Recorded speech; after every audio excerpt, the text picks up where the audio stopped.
avoid these common mistakes when communicating with spirits. Mistake number 1 is allowing any spirit to come through.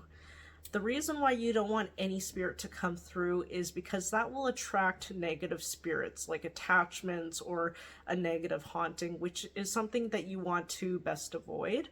I have experience in a negative haunting and attachment, and it took me 6 years to finally banish the spirit.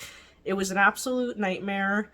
Wouldn't want that to happen to you. So what you need to do is you need to call upon the specific spirit that you wish to communicate with, and make sure you get their attention so that they know that you want to communicate with them. Mistake number 2. Don't just assume the spirit wants to talk to you. Make sure that you ask the spirit if it's okay if they have time now to communicate with you. If they say no, ask them if there's a later time or date that works best for them for you to communicate with them. Always be polite, always be courteous of their time, because ultimately they don't have to talk to you. Mistake number 3 is not making an introduction for the spirit.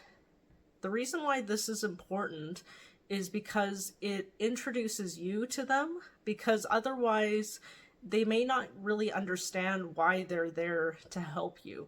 So as an example of an introduction that I use is that I say, first of all, thank you so much for your time. My name is Land-Based Magic. I'm seeking your guidance and your support in a certain matter, and I'll explain what that matter is.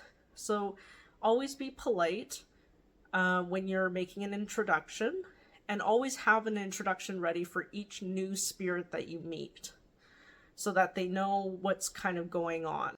Mistake number 4 is not being properly dressed or showered. Now, unless you have a disability where it prevents you from properly showering or dressing, if you have depression, just explain that to the spirit.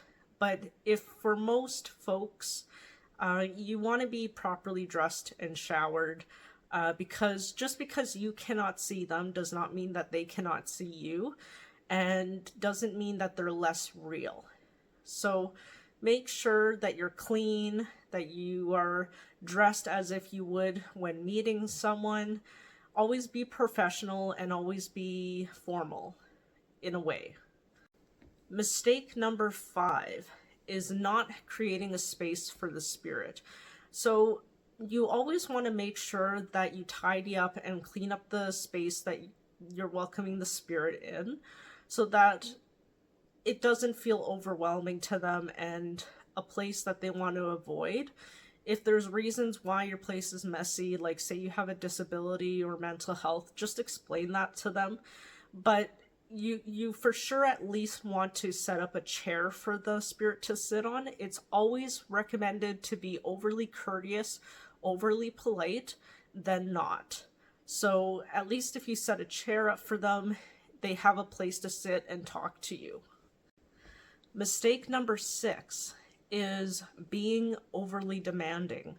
So many people treat spirits like this, and I still don't understand why, but they treat spirits like objects. They treat spirits like servants that do their bidding. And really, who would want to work for you if that's the way you treated them? Nobody. So the best way to approach this is, if you need a spirit's aid in something and that requires more work on their side, the best thing you can do is give them an offering, no matter how small. Just ask them what kind of offering they want, and they will tell you what offering they want. And this will encourage and motivate the spirit to aid you in something. Mistake number 7, and this is a funny one, is not being well-mannered for the spirit. Now, do as you would around a spirit as you would with a living person. So for example, you probably don't want to communicate with them while you're in the bathroom or showering, just because they will witness this and they will appear in that very room. And you don't want them to witness certain things and hear certain things. Mistake number 8 is not thanking them afterwards.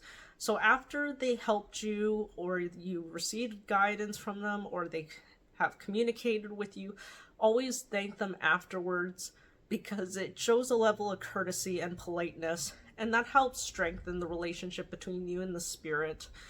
Don't just say goodbye and close the door like that and shoo them away. That's not very polite. Mistake number 9 is not treating them like a friend or a loved one. You want to have, part of building a relationship with the spirit is really how you communicate with them. And this is why communication is important. And you don't want to just always ask them for favors and stuff like that. You want to make sure that you include casual conversation. So like, how is your day? How are you feeling? What are you up to today? Conversations like that is crucial if you want to have a long-lasting communication with them, or a long-lasting friendship with them. Finally, number 10 is getting mad at them. You want to avoid getting mad at them, because that can abruptly end the relationship right away, and you lose that spirit for good, and you don't want that. Now, don't get mad at the spirit if they're not doing what you asked them to do. That is literally the worst thing you can do, because in the end, they don't have to do anything for you. You know, they have better things to do. But if you provide an offering, and if you're always polite to them, that may make them want to help you. So I hope this video helped in terms of how to communicate with spirits and the 10 mistakes to avoid when communicating with them.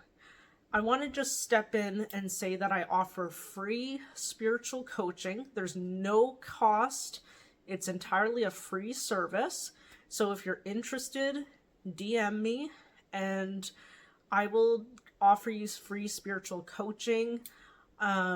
You don't have to be Indigenous to use my services, and there's no cost in the future. All sessions are free. They're usually an hour long per week. So if you're interested, just message me, and I hope this video helped.